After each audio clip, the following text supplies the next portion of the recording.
The housing crisis has now spread to members of our armed forces stationed right here in Tampa Bay. The situation could compromise their mission and everyone's safety. Good evening, I'm Stacy Scheibel. I'm Keith Kate. Thank you for joining us tonight. This housing crisis is impacting members of the armed services based at MacDill Air Force Base.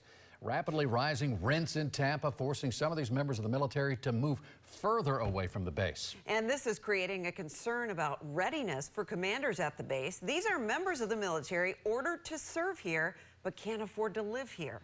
8 on your side's Jeff Patterson is live at MacDill. Jeff? Good evening, Stacey and Keith. Well, there is a real housing crisis here at MacDill. There's base housing here, but right now it's at 98% capacity, and there's a long waiting list for people waiting to live on base. For every other member of the armed services ordered to be here, the housing crunch is a real problem. At MacDill Air Force Base, members of the military ordered to serve here are given an allowance by the government to live off base. But lately, that allowance hasn't been enough. Off base, we are seeing some airmen having real challenges, and other service members, real challenges being able to afford a house, and what they are being paid is not necessarily enough at this point. Vice Base Commander Colonel Corey Damon is worried about the members of his team and their families. They are experiencing not just the prices, but just availability of housing and affordable / workforce housing that they need desperately. We spoke to one young service member who didn't want to be identified, who told us she was just notified by her apartment owners that her rent is going up by $500 a month. And for her and many others at MacDill, that's a problem. So just like anybody, $500 more a month is a lot of money. So looking for a new place to stay, it's extremely hard in the Tampa area.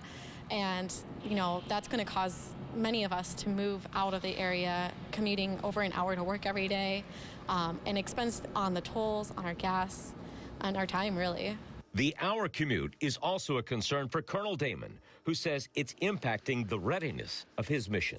We support getting those airplanes off the ground, and sometimes that airplane has to get off the ground very quickly, and we have to recall people in. So if you can imagine, if our team is living an hour and a half in traffic, trying to get here in a decent amount of time so that we can fly, fix, and support our partners here on base, we're really challenged with that.